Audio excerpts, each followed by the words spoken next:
Well, I just kind of want to warn you. I didn't realize because back in 2011 there wasn't a lot about Bigfoot going around, and it didn't occur to me that's what I was looking at. So it wasn't until quite a bit later that I realized who I was actually observing. But basically went up into the mountains in 2011, and let's see. Back then, Bigfoot wasn't a big deal. Finding Bigfoot wasn't on TV yet, or if it was, I didn't realize it. I hadn't gone on my radar at all.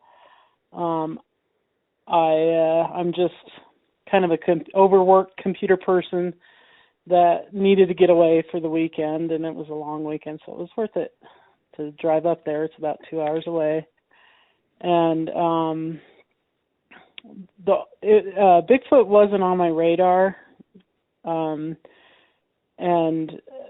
primarily because finding Bigfoot hadn't started, or if it had, I didn't know. I'm kind of running off of notes here, by the way. I don't know if you can cut that out.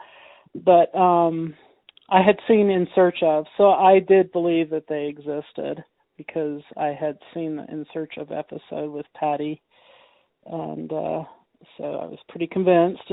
But anyway, so back in 11, a friend from work and I decided to go camping and have a retreat type of thing. And so I grabbed my two dogs, they were labs, and I drove us up there, and we got there probably about 5 right before dinner. So the campsite that I chose to go right near the latrines because women have to go to the bathroom all the time, and so that was kind of my impetus. And I had just had surgery on my finger, and so it was just kind of a comfort thing. But they had a hedge between our campsite and the building that held the latrines, so you couldn't actually see the building from our campsite, and you couldn't smell it. So the hedge was basically probably about 6 to 7 feet tall and probably about 10 to 15 feet long between the two of us.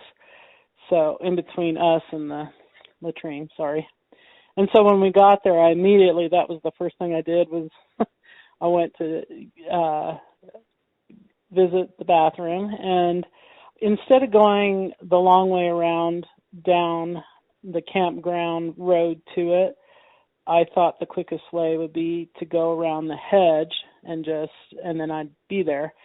But that meadow, there was a meadow where the hedge was. It was a little itty bitty one.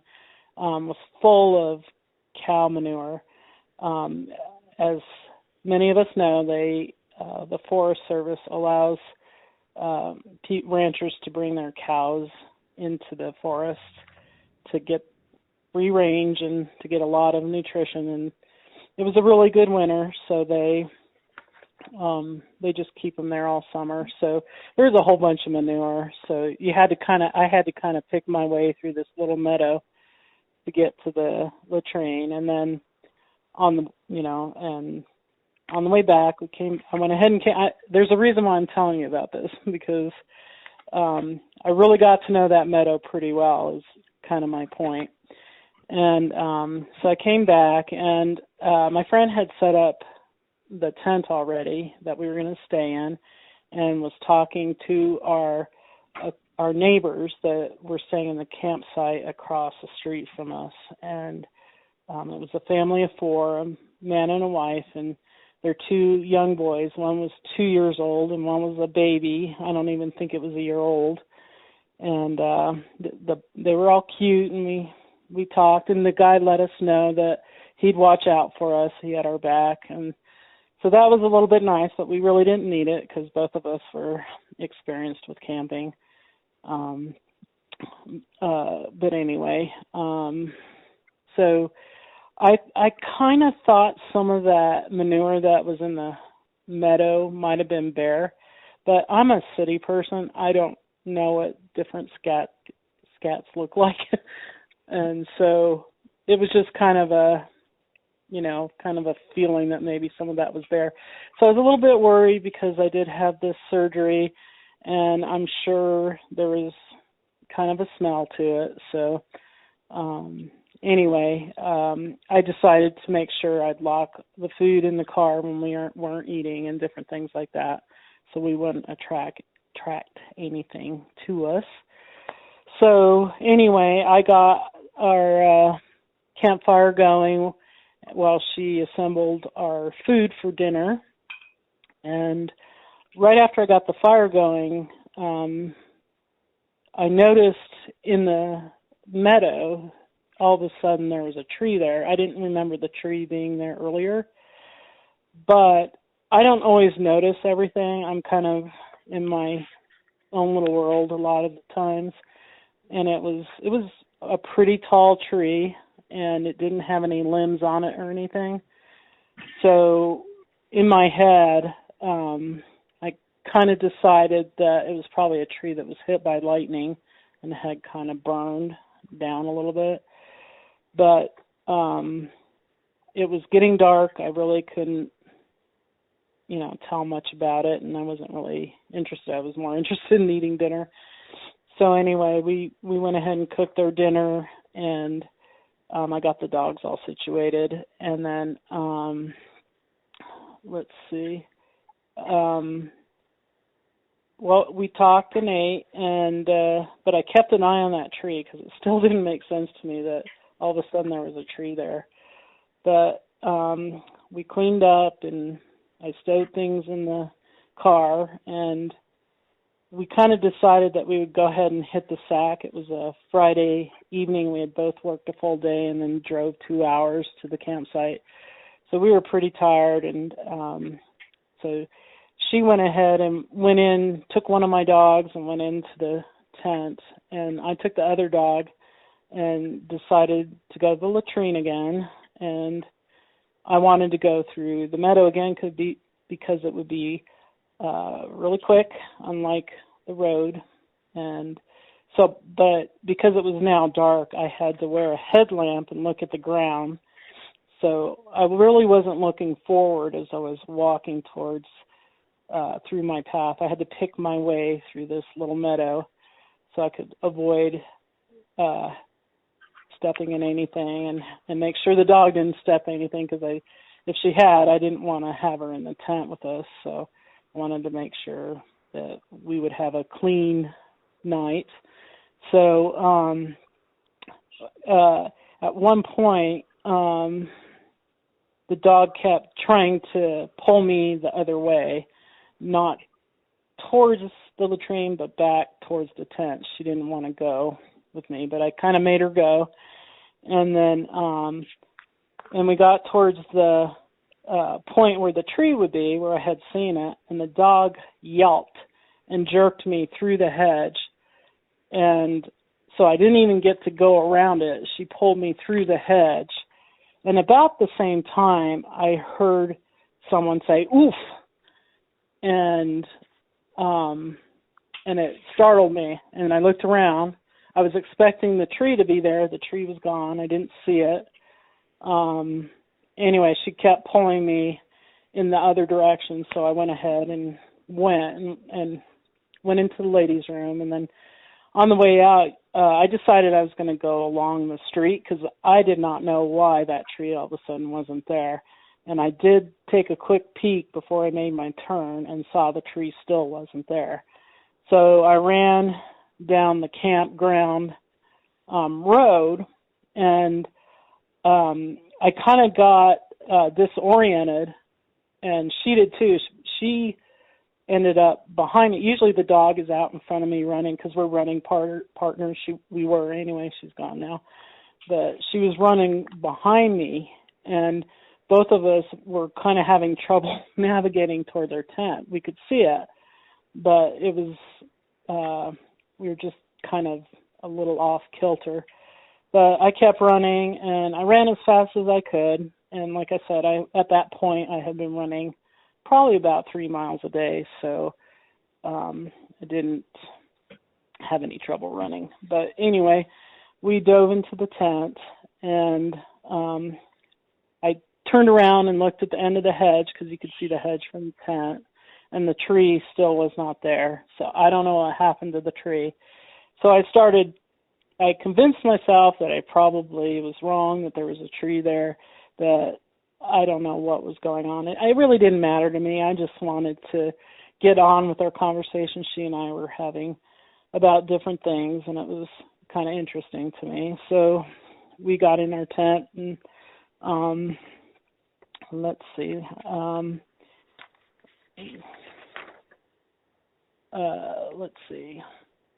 We were chatting in the tent, in our sleeping bags and kind of talking. And I looked over at my friend because all of a sudden I felt I saw a shadow over the corner of her side of the tent. And I asked her, I said, does it look a little bit darker over there to you? And she said, nope, I haven't noticed a thing. But it looked like that there was a shadow being cast on the tent. Now, the night was not a full moon. I think the moon was out, but it was, I'm not real educated on the moon phases, but there wasn't a lot. There was just ambient light. I think the moon was out, but it wasn't full. But anyway, so, we kept talking, and then pretty soon both of us started drifting off, and I turned over away from her, and she away from me, and all of a sudden, I kind of heard some footfalls, kind of choo, choo, choo. And I was like, well, it couldn't be a bear. It sounds like only, sounds like somebody walking there. And, but they were kind of, I don't want to say it was shaking the ground, but it was making a louder footfall than I don't think even a 300-pound guy could have made that noise. It was definitely something heavy walking there. And so I was trying to think of everything that it could be, and in my head it popped, a deer with a really big deer with a big head of antlers, or a moose or something. And I don't even know if moose and deer have big antlers in August. It's actually the end of August. It was an early Labor Day. That year it happened to fall in August. And but I've never hunted, and I don't follow that kind of thing. I don't really sound like I'm an outdoor person, but I do. I hike a lot, and and I like to camp. It's just not the killing part of it that I've ever really gotten into, like my ancestors had.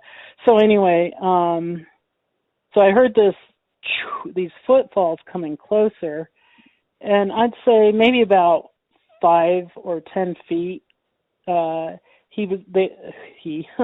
Whoever it was, came probably within 10 feet of the corner of the tent where my head was, and that really bothered me. So I spun up onto my knees and looked back at the corner, waiting to see what would happen. And the footsteps continued, and out of the corner of my eye, I saw movement, because now I could see out the tent window that she had left open, my friend.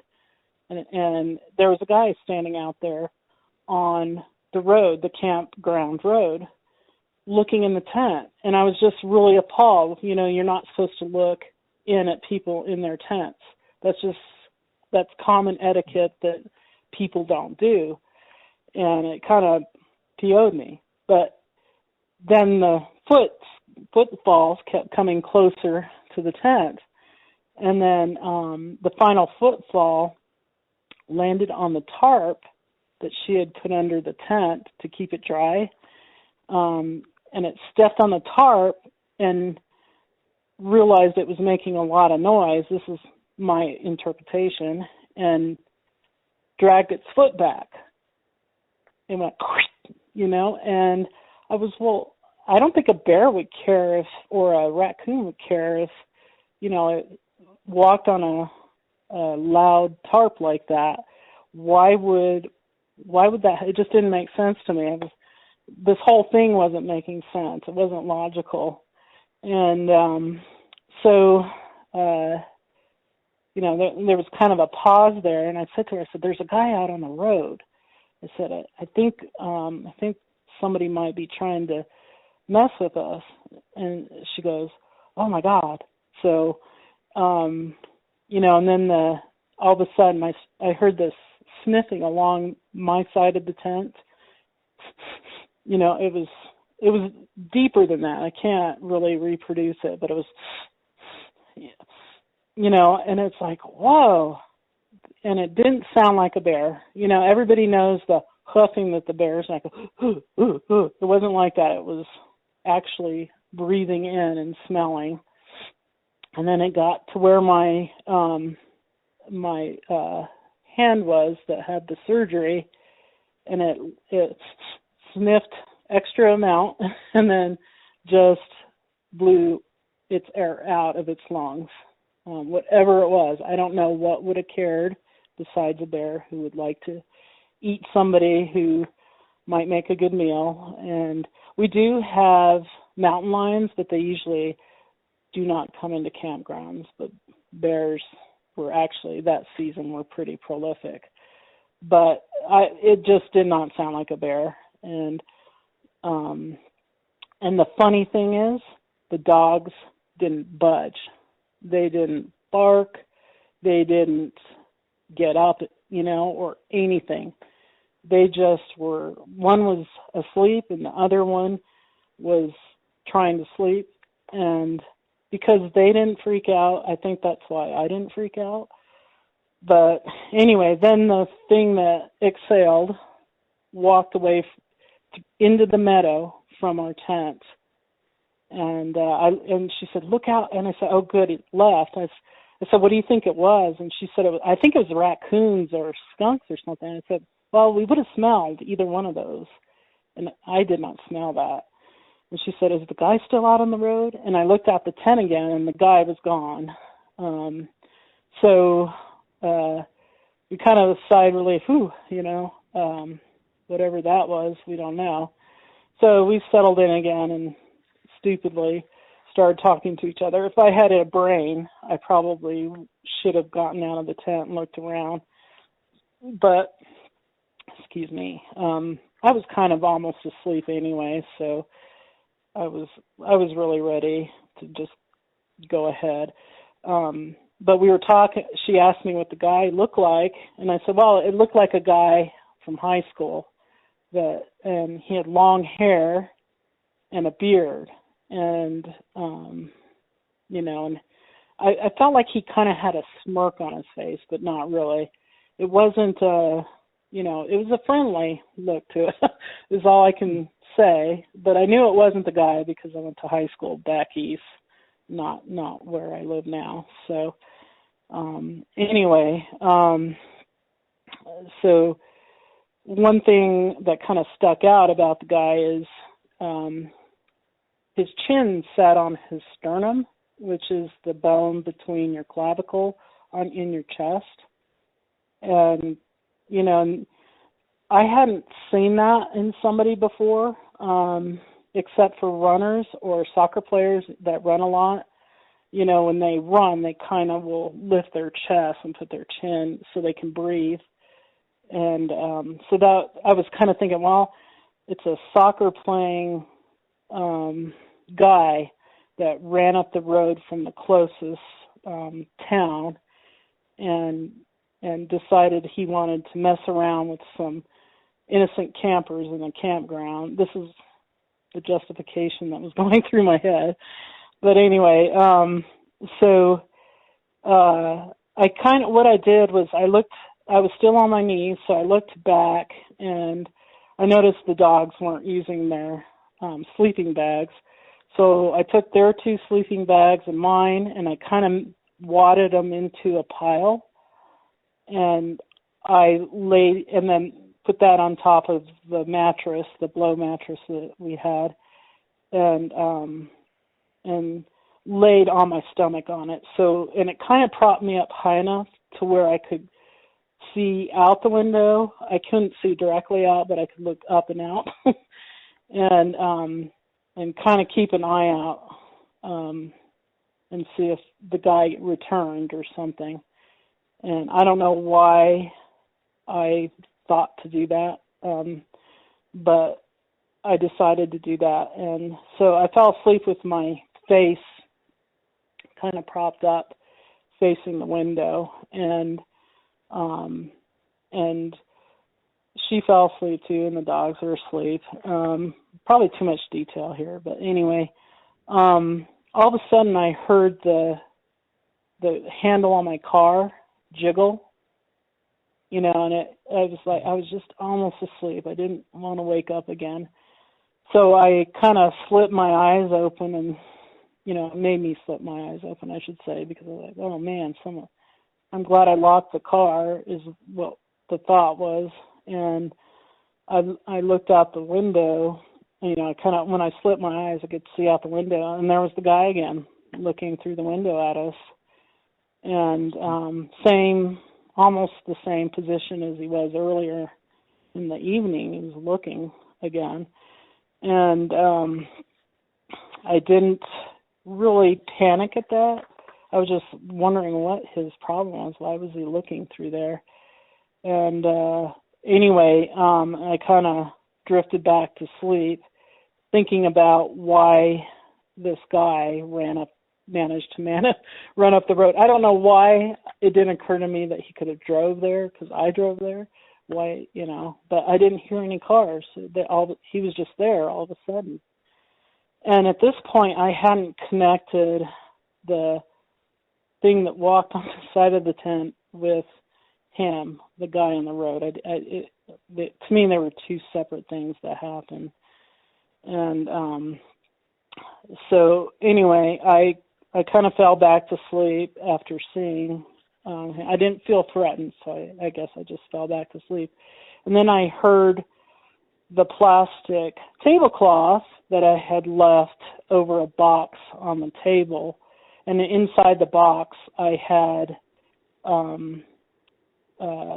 like a camp stove, some of the dishes that we were using, and nothing there was no food there or anything. So I heard the plastic cloth fling up, and then it kind of whipped back. You could hear that noise, and I opened my eyes again, and the guy was still looking in our tent. And but this time, he actually, while I was looking at him, he moved and started looking at the campsite across from us, where the 2 little boys were. Now, why I didn't run out and say, save your boys, there's a guy, boyering at you, looking at you, I don't know why. That was the biggest question. Why did I let this guy get away with watching this family? And as he was watching, he kind of turned his head and moved his eyes so he could look at me from the corner of his eyes. And so they looked like human eyes still when he did that. And I was thinking, well, how did he know that I was probably looking at him again? But he continued to watch the family. And at one point, you know how chimpanzees kind of laugh? They purse their lips and bounce their head a little bit and go, whoa, whoa, whoa, whoa, like that. Well, he made that motion, but he didn't make a noise. And I was just like, that's really peculiar.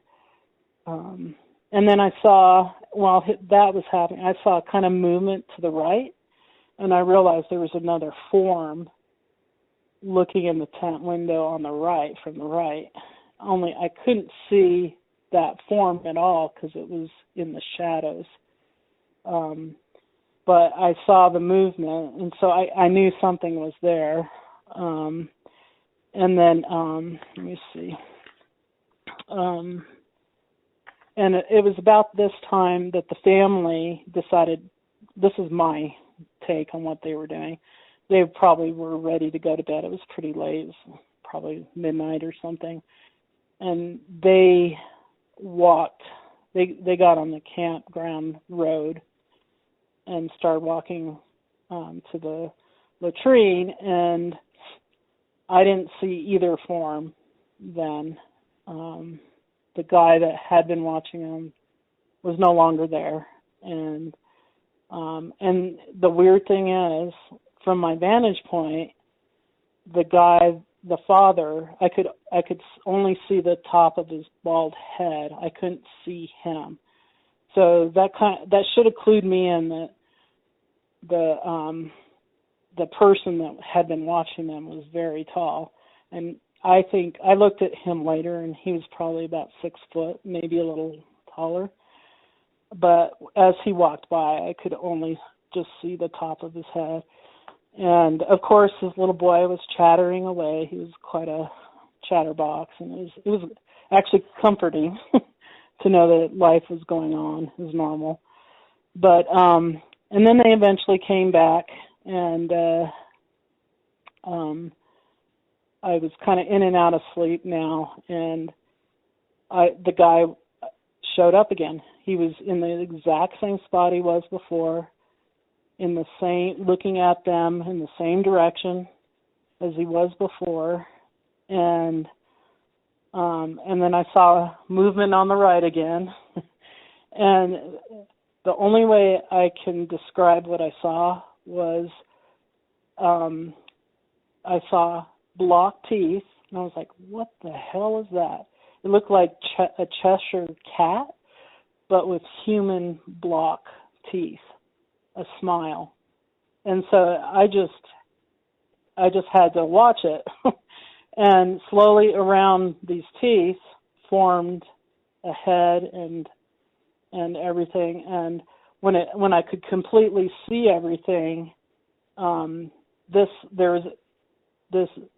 form was smiling at me, and his smile went all the way back almost to his ears. And I was like, that's not a human person.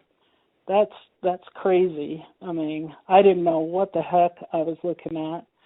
And so eventually that same guy thing stopped smiling and kind of looked towards the other guy that now had turned back around and was looking in our direction. And I don't know, it seemed like they were communicating. I don't know what was going on, but the one that had just smiled at me smiled again, and I could see his back teeth, and they were actually quite broken. Unlike the front ones were perfectly blocked, but his back ones kind of were a little bit broken and not blocked, not a block. They didn't look like block teeth. And so I just kind of studied him a little bit, and I thought, wow, that guy really looks like a devil. And I was like, and then I kind of laughed at myself in my head and said, well, there you go, laying your Christian beliefs into everything, and your upbringing, your Christian upbringing, and defining things as evil or good. And I kind of felt like, for some reason, that was understood by this thing that was there, and that didn't make sense to me, but it seemed like there was an I mean, I felt like he knew what I was thinking and got a chuckle out of it. But anyway, it was about this point that I think I actually completely fell back to sleep. And the next morning I woke up, and by this time I was completely on the ground. I wasn't on air mattress anymore. I wasn't on the sleeping bags at all. And I, of course, was the last one to wake up. But I looked out the tent window, and all I could see was leaves from the tree we had pitched our tent under. And the first thought in my mind was, man, those guys are tall, whoever they were, that had jogged up here to, screw with campers and scare them to death. But I got up, I grabbed the dogs. I had one dog that was kind of a social dog where he never met a human being that he didn't love. And so I walked him around the campground. We had arrived too late to really go through the campground, but it was then that I realized they had shut down maybe half of the campground because the creek that it was alongside of had kind of overflown into some of the campsites, so they had to shut them down and not allow people to stay in them. But anyway, we probably met just about everybody. It wasn't, it was half full because half of it was closed down, and not one person looked similar to whom I saw on the road the night before. I was kind of disappointed. I thought I was going to figure out who it was, but I didn't. And so anyway, so we finished our camping. The next night was a huge rainstorm and an electrical thunderstorm. Nothing happened that night. The next morning we were just exhausted from the rain and from not getting sleep. And so we went ahead and left really early. We packed up everything and left. And I tried to talk to my friend about what had happened, and she just really didn't want to talk about it. And she more or less said, I don't understand the relevance of what happened to anything, and I was kind of feeling like I had to talk about it because none of it made sense to me.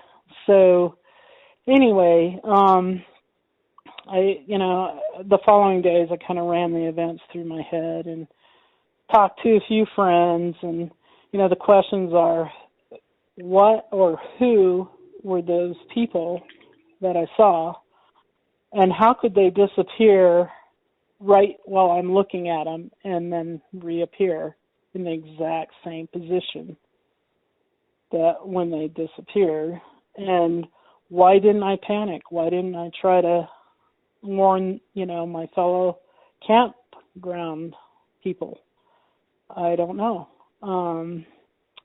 So, I was kind of feeling guilty from that, and, and gotten back to work and was being overworked. And then I saw my first episode of Finding Bigfoot. And I was like, oh, wow, cool. So it kind of piqued my interest in Bigfoot. And so I started kind of noticing Bigfoot YouTube channels and, watching a few of those. And so it kind of continued like that for about 2 years. And then one day, I stumbled on a YouTube channel that had a picture of the guy that I had seen on the road. Exactly like him, except I think the skin color is actually a different color than what I saw. And so just to kind of paint you a picture of what he looked like is he did have a crown to his head, but I thought it was just fluffy hair, because it was actually kind of nicely combed. It looked like it was nicely combed. And he had, his hair went below his shoulders, and I kind of mentioned already that his chin sat on his sternum, and, he had this same picture of this on this YouTube channel, had the same, captured the same attitude that I'd seen on that person, beard. although the picture that I saw gave him kind of, white people's skin.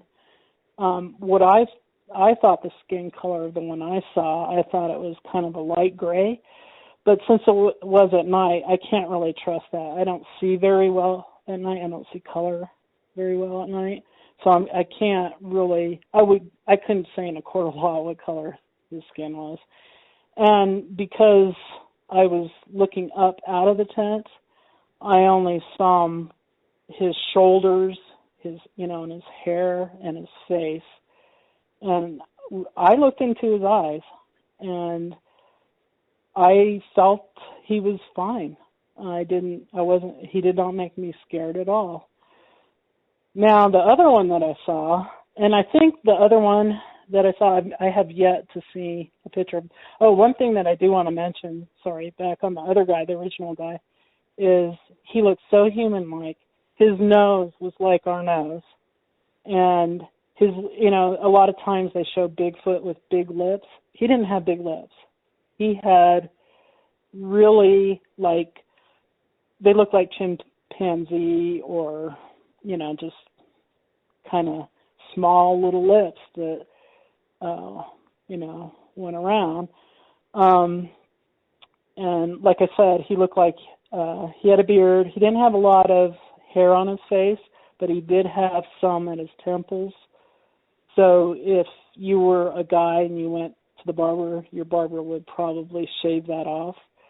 But anyway, the other one now, I haven't seen anything similar to that one.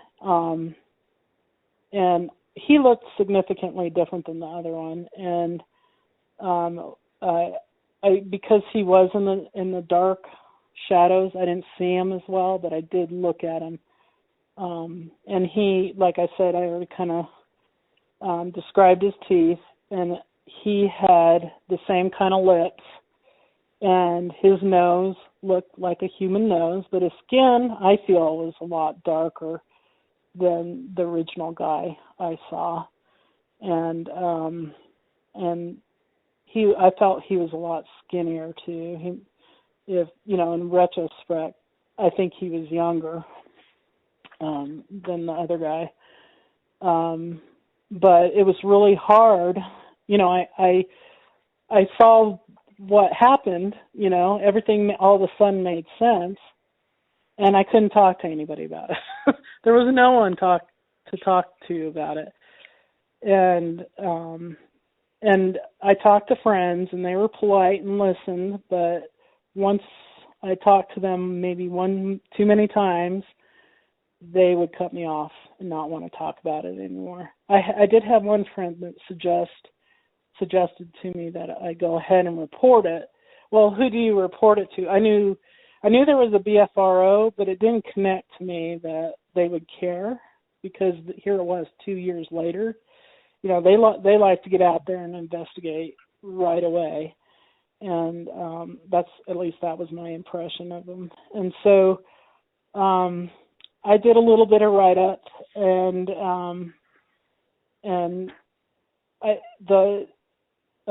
to a local group that was kind of local, but they go to many states. They don't stay just in the state I live in. And initially, one of the guys answered me and was interested, but he said he would call me back, and I never got a call back.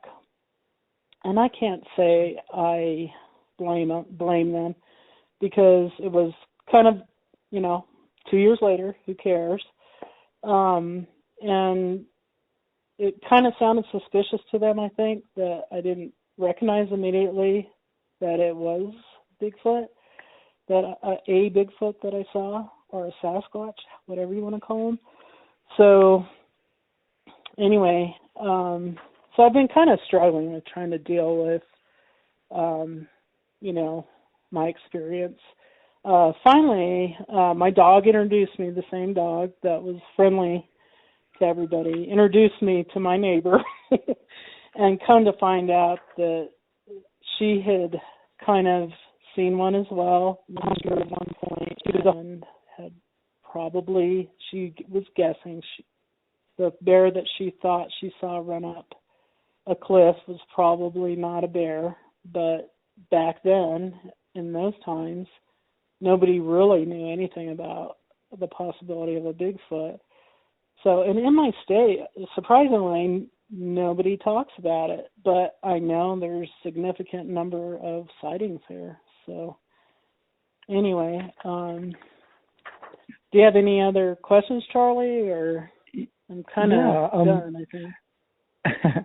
I didn't want to interrupt you, but the couple of questions that come to mind would be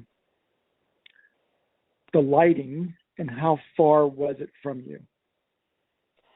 Yeah, that's a good question. And I don't have a really good sense of how far away something is or how tall people are. And that's not something I excel at, but I have been back to the site, and funny enough, the tree that we camped under got hit by lightning sometime during those 2 years that I hadn't visited, and didn't go back to that particular campsite. But I'm guessing that they were on the road. I guess that they were on the road. They might not have been.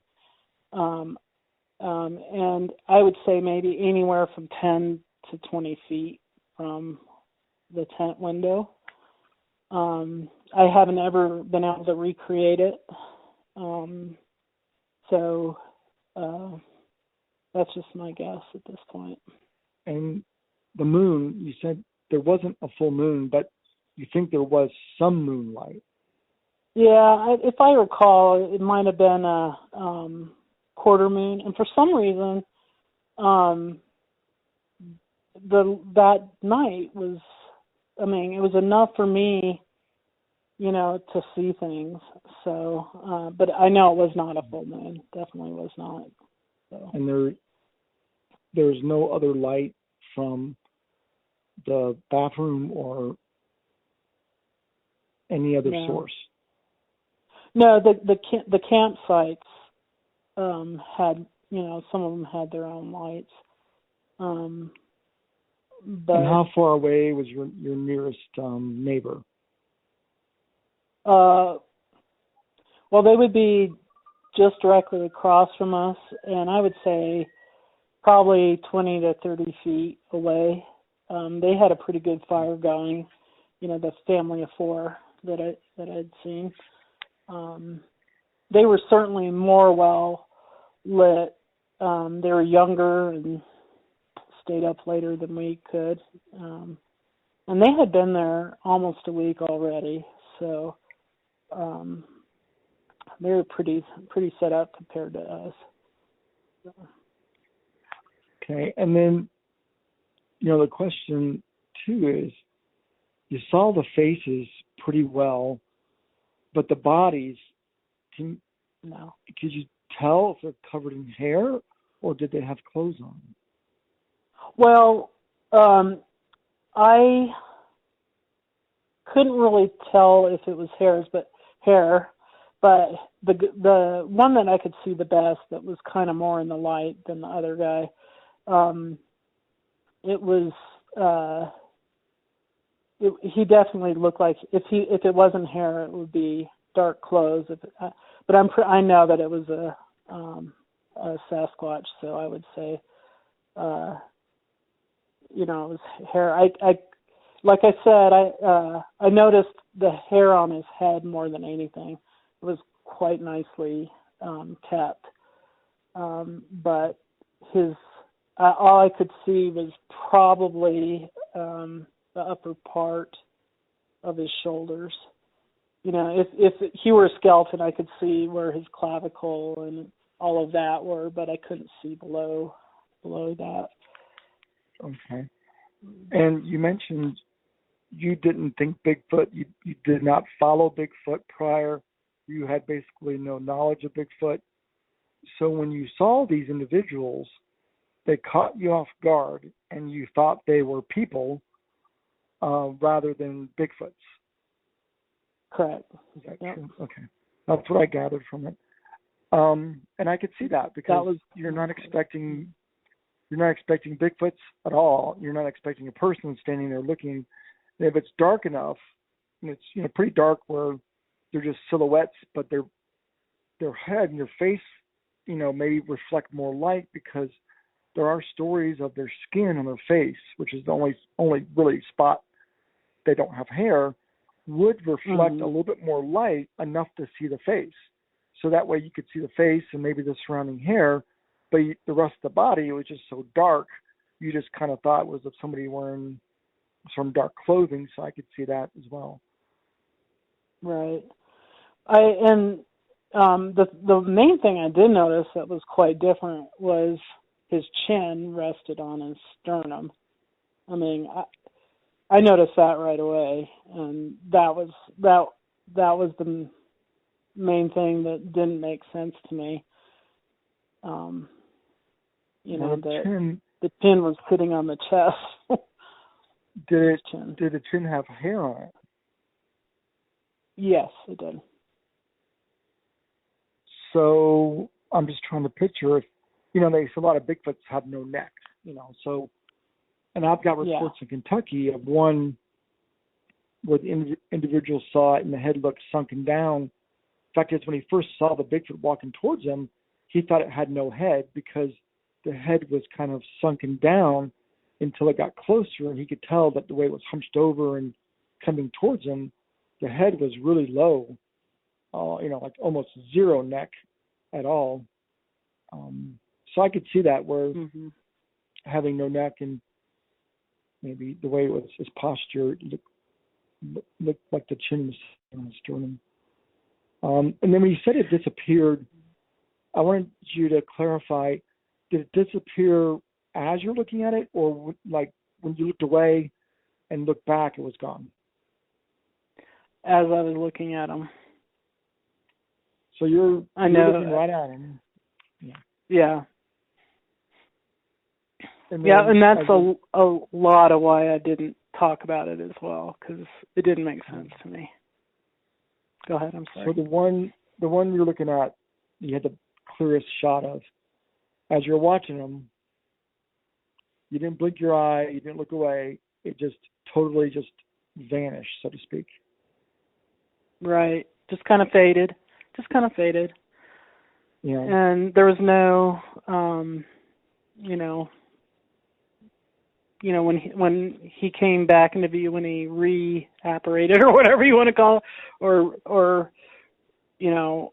re-showed himself or whatever, he was in the exact same position as when he disappeared. I mean, nothing, he hadn't really moved a muscle. So and you're watching it the whole time. How long, as you're watching it, did he disappear and reappear? What time lapse was that? Well, he did it a couple of times.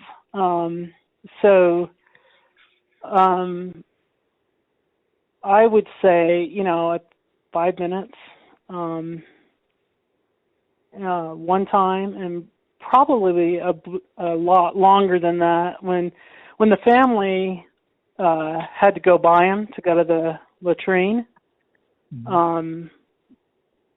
that was the longest that he was gone, but I knew he was still there because of what I saw before. So I kept looking there, and he didn't show himself. I don't know how you would. I kind of think now I've looked at various channels, like the cloaking is what I witnessed. I think that's what I was witnessing, because he was in the exact same position that he was in when he disappeared. And so by the time they came back to their campsite and were back at the fire, that's when he slowly came back, from being cloaked. And it couldn't. And then I'm just trying to picture. Could it? Because it's pretty dark. It couldn't he couldn't have moved behind some trees or in the shadows and reappeared from the shadows? No. No, there's no tree there. And I could, he was being reflected by their campfire at that point as well. So, and this was pretty high up in the mountains where I was. So I'm wondering if also the starlight was coming into play. It's pretty clear. But it really,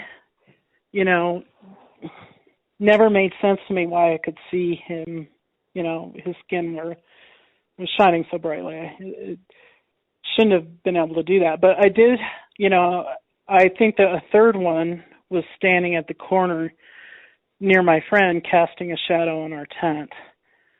So I did notice it had gone darker in the corner she was laying in. So. And you're thinking maybe because of your finger, that the surgery on your hand, that it was smelling that? Maybe? I don't know. It was just a guess. You know what? Actually, now that you say that, I have been back probably 6 times to that campground just to kind of,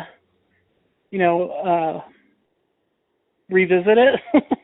And a couple of those times, people that had stayed in that campsite,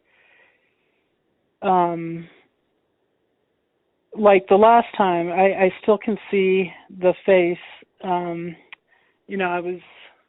I stopped near the latrine because there's actually a parking place there, and I could see that something was wrong, that they weren't too happy, and I don't think it was because they were fighting. They looked scared to me. So my suspicion is regularly the adolescents or the younger men come down and watch the campers, and we were women, we were attractive because we didn't have a guy with us, and so I'm sure they felt more comfortable with us. I didn't freak out at them. I do think that dead tree that was at the end of the hedge, I think that was the second one I saw. I think he had taken up a sentry there and was watching us from there, not realizing that I had noticed him. And so that quote unquote dead tree was a Sasquatch standing there, that particular one standing there. And I got to tell you, that one was probably like 10 foot tall. So. Wow. Have you had any other encounters since then? Well, not visual. A relative of mine has a cabin outside of Yellowstone. It's in another state, and I know that they're there. You can just feel it. We would be there after, the summer is over, and everybody had buttoned up their camps for the winter, and we would hear people talking in the woods and laughing, and you really can't understand what they're saying because it sounds like it's just out of earshot, and I think that they had built the family had built a tree house for the kids to play in, give them something to do. Excuse me. While the grown-ups are doing grown-up maintenance on the cabin, and they would find things up there like like it was being used, but there weren't any other kids in any of the cabins nearby, so they never figured out who would be up in that. And then another right down the street from there, there's a fishery from the cabin.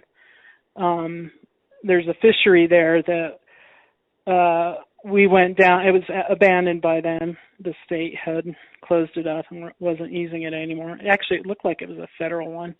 But anyway, and I know they were watching us from the cliff sides. It sat down in a kind of a little divot, and you could hear the voices again. And my sister thought they were people that were probably hiking, and they never, if so, they were there for several hours because we were fishing, and they never appeared, but they kept talking. So, it's the kind of thing where now you're more aware of what's happening around you in the forest. And I don't know if you probably understand. They have a ambiance to them. You kind of can feel them. So I don't know if that makes sense. Have you,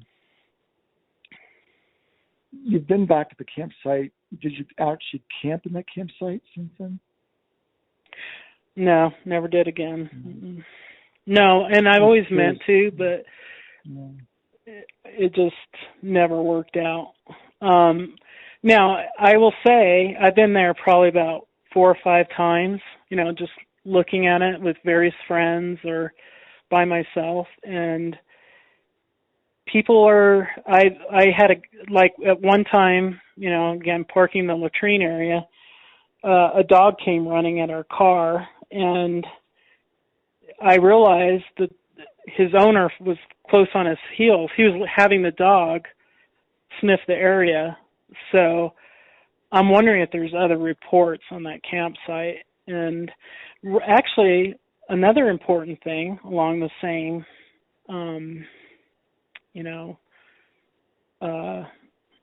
lane as that is directly down the hill, down the mountainside,